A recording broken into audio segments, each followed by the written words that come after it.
What is good, y'all? This is Reggie Artis. You are tuned into Reggie Artis TV, and this is my Real Housewives of Atlanta episode 4, season 17 extended review. So we definitely are going to get into a few things. I don't really have a whole lot to say because, I'm not really. The season is just now starting to pick up, which is kind of slow for me. Considering like normally it's normally popping by episode 2. I won't say popping like everything is off the rack, off the meter, but this season has been moving pretty slow for me. Nonetheless, I am watching, so I am going to speak on it. So we're going to get into this first scene with Pinky and Kelly. Now, to be honest, I was kind of bored with it. I'm really tired of hearing about Pinky's bankruptcy. It's just tired to me. Like, she's talked to everyone about it already, and I'm bored with it. I am starting to like Pinky a little bit because I did like that clapback that she had for Phaedra in the comments online. I can't remember if it was the Shade Room or if it was the Neighborhood Talk or wherever it was, but I enjoyed it. It was funny. She definitely stood her ground. But yeah, not really interested in the conversation. Nonetheless, I do like the fact that she's grown on me. Nonetheless, I'm sorry, I got a little lost in my train of thought. The lighting kind of changed a little bit. I thought it was weird. But anyway, Kelly. I usually really like Kelly and really see it for her first season, but she is corny. She gives pick-me energy. She gives fake ass energy. Like, you sitting here listening to Pinky tell you about how Phaedra was saying that she eat meat, but you know that your ass was saying the same motherfucking shit. You was kikiing with Shamia about it in the first episode and probably helped spread that whole narrative. Now you don't have nothing to say.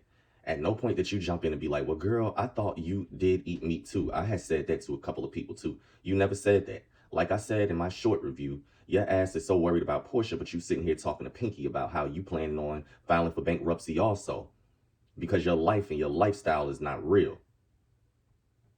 And again, I know that filing for bankruptcy don't mean that you broke, but girl, get the fuck on. As far as Shamia and her husband, I'm going to skip that. Really, I wasn't interested. Like I said, if Shamia isn't boring me, she's annoying me. So it's only one of the two. But I'm not really. Her husband never seems interested. He already doesn't really care for the show. I'm bored with her solo scenes. I don't want to really see her come across my screen. Not even understanding how she gets as much camera time as she does, because she's a fucking snooze fest. Now, when it come down to Porsha and Mike, don't get me wrong. That nigga is, or man, whatever the fuck, he's definitely fucking eye candy. Like, that cannot be denied. Very handsome man. And I can see he definitely looks like Porsha's type. But something about him not sitting right with me. As I said in my short review, he's giving me opportunist vibes. You making jokes about how you ain't got your key yet. You know how people make the jokes that's a joke, but it's really not a joke. It's for real.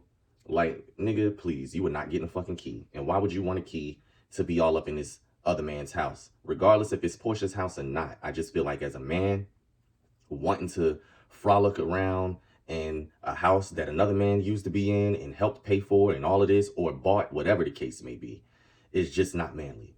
And him wanting to have all these kids with Porsha and, this, that, and the third, I just feel like it's very forced.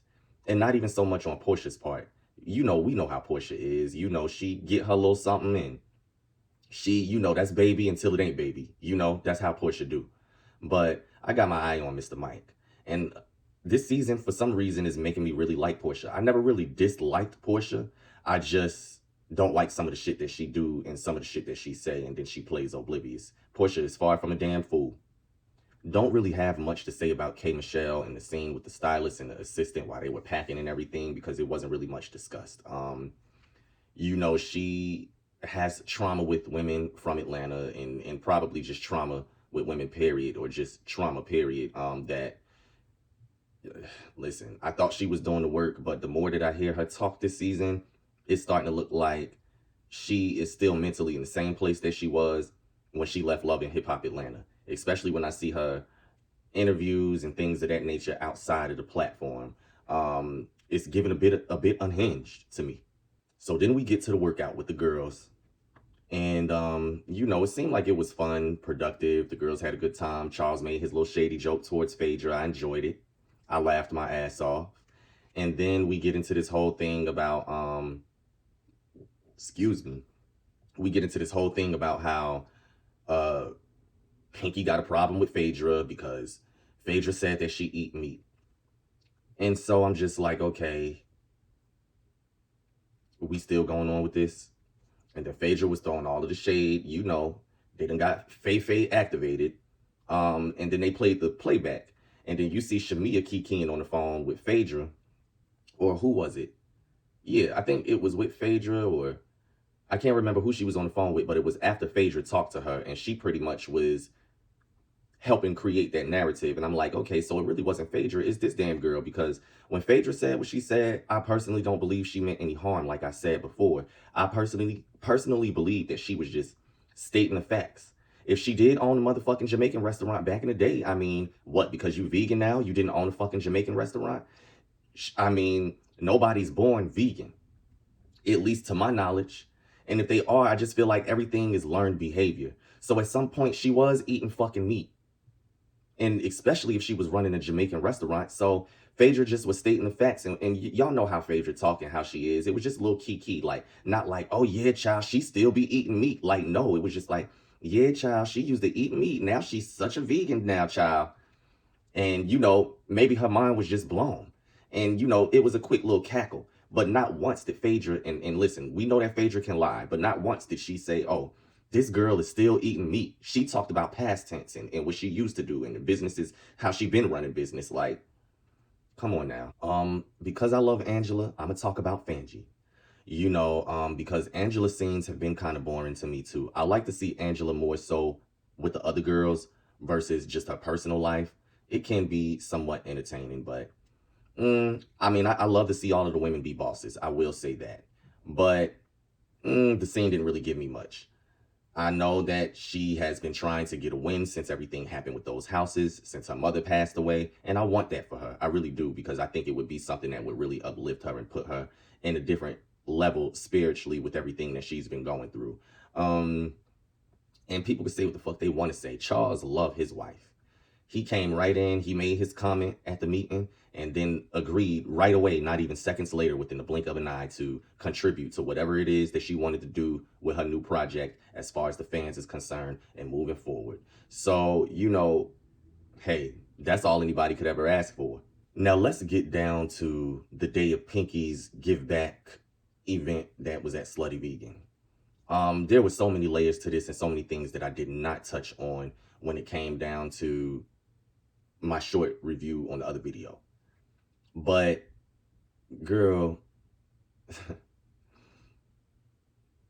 first off, I'm trying to figure out how to say this because y'all know how vulgar I can be. And so I'm trying to be nice, nasty in a way to where I am not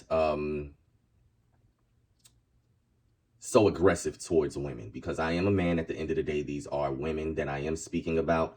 So I want to watch my tone and the words that I use when I regard these young ladies, or, well, these women. And so just the whole thing with me, it was so many layers and so much mess. First off, I'm not mad at Phaedra and Porsha having a little bite to eat at, Phaedra's house or whatever.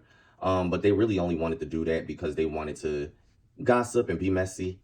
I'm not even understanding how Porsha is still fucking with Phaedra after Phaedra used her as a pawn in that whole Candy situation, and basically used Porsha as her fucking lab rat to do her damn dirty work when she gave her that rotten ass cheese some seasons ago when Phaedra got her ass fired. Nonetheless, it's in the fucking past, so I'm trying to move past that. But I wouldn't be Kiki sitting there eating motherfucking crackers and chicken salad and shrimp and none of that shit with her ass. Nonetheless, Pinky name come up again, and Phaedra is throwing all of this motherfucking shade about this, that, and the third, and Pinky's businesses, and she need to be worried about whatever. And she could have picked up her phone and called me. Okay, the same way you could have picked up your motherfucking phone and called her. You said you've been knowing her for over 15 motherfucking years, so I'm sure you got a number. And if she had your number for her to be able to pick it up and call you, you had her shit for you to be able to pick it up and call her and be like, hey, What's going on with you saying that I said that you eat meat? I never said that, but you didn't. So cut the bullshit. But I'm used to that with Phaedra at this point because that's what the fuck she does. And then on top of it all, as I said earlier, you sitting here throwing shade at all the Pinky's businesses and shit like that. You ain't never turned any of your shit into $100 million motherfucking business. When you was a lawyer, you lost the case and the evidence was on TV. Bobby Brown took his ass to jail. So what the fuck is we talking about? Then at the event, things finally came to a head about this whole eating meat shit. And I'm glad that we don't have to hear no more about it. I hope we don't have to hear no more about the shit. Like, honestly, I really don't. It's okay, girl, if you don't eat meat, you don't eat meat. I get that it could play with your brand, but what type of damn dummy do you think is going to fucking believe Phaedra other than Porsha? We know all the fuck she does is lie. So it's just like, do you want to have this problem? She said you ate meat. She said she never said that. Then Shamia ass get called in and pulled into the motherfucking shit.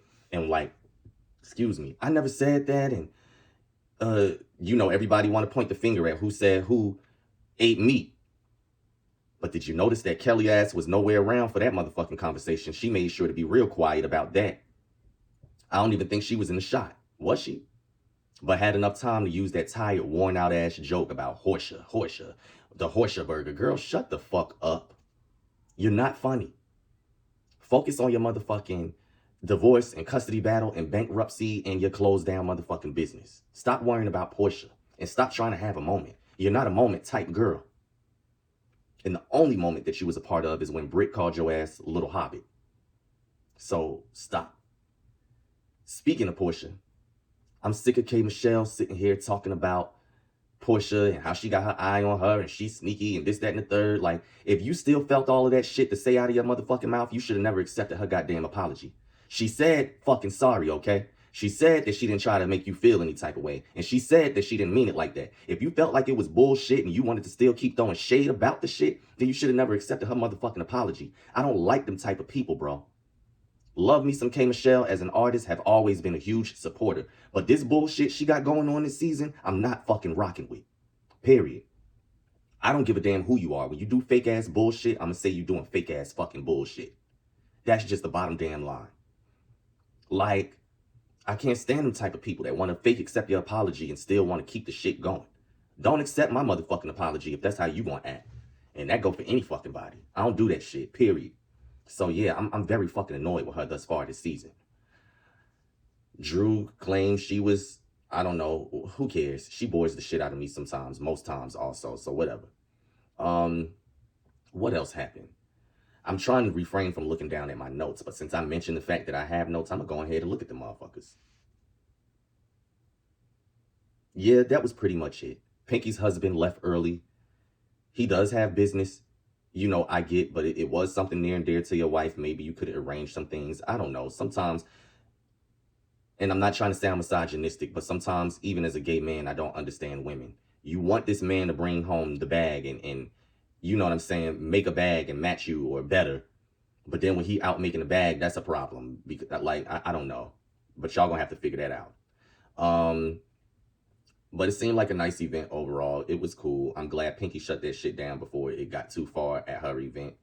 Oh yeah, and the thing that I'm confused about is, at what time was Phaedra talking to Shamia, telling Shamia about how Pinky used to own the Jamaican restaurants versus when Phaedra said whatever the fuck she said in the interview about wanting Cynthia to be her kid's godmother? Like, was that after the fact or before? Some of these timelines be fucked up a little bit, but I think Phaedra drugged that a little bit too. All she said was, look at Noelle. Your kids are not grown yet. As far as her being able to say, okay, this is the full picture of what Cynthia can do if she was to be able to, or what Phaedra can do if she was to be able to raise my child or have to raise my child for me. She saw what Cynthia did from raising a child, from a child to an adult. Your children are still underage. They have not made it into adulthood yet. So she doesn't know what your parenting is like on the full grand scheme of things. And that's no shade towards you. Let it the fuck go and move the fuck along. As far as Porsha and Dennis, their relationship confuses me. You know what I'm saying? Because I feel like they like to be, oh, this my baby mama. Oh yeah, that's my baby daddy. They like that whole dynamic. And I feel like it is toxic because Dennis is toxic. We seen how he treated Porsha in the grand scheme of things when it was all said and done, and what type of man he ended up being. And then, you know what I'm saying, want to have all of these opinions about who fucking bed she in and who house she at and who at her house. First of all, just like this new nigga, you didn't pay for this motherfucking house either. Okay? Porsha and her purse and her pussy paid for that house. Not you. So whoever the fuck she want to have up in there, she can have the fuck up in there. It don't concern you. And if she want to receive flowers, and if a nigga want to send her flowers, then she can fucking receive flowers. Who are you? You a baby daddy that cheated, that you need to be lucky that she's still even fucking with as closely as she do.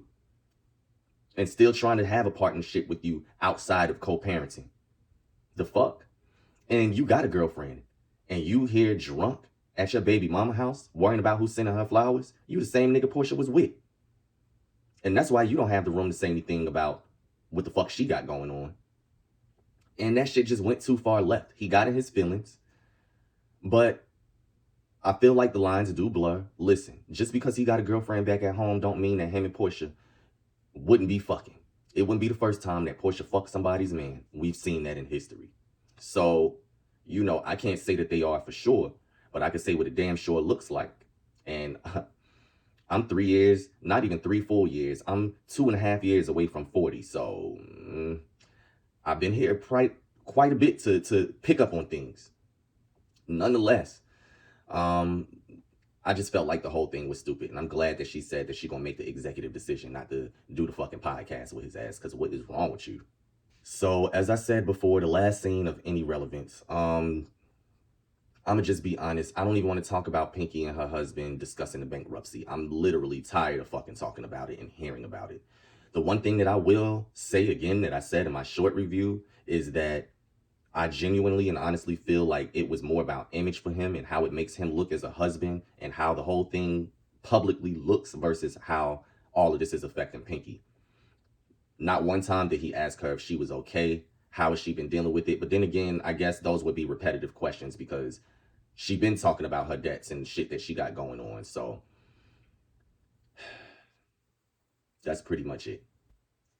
All in all, I will say that this episode was better than the last 3 that I saw, and hopefully it's going to pick up. We're getting a girls trip next week, so I'm for sure that it's going to bring some drama along the way as far as that's concerned. And that's pretty much it. This is my thoughts. Tell me what y'all think. Share, like, and comment, and I will see you all shortly.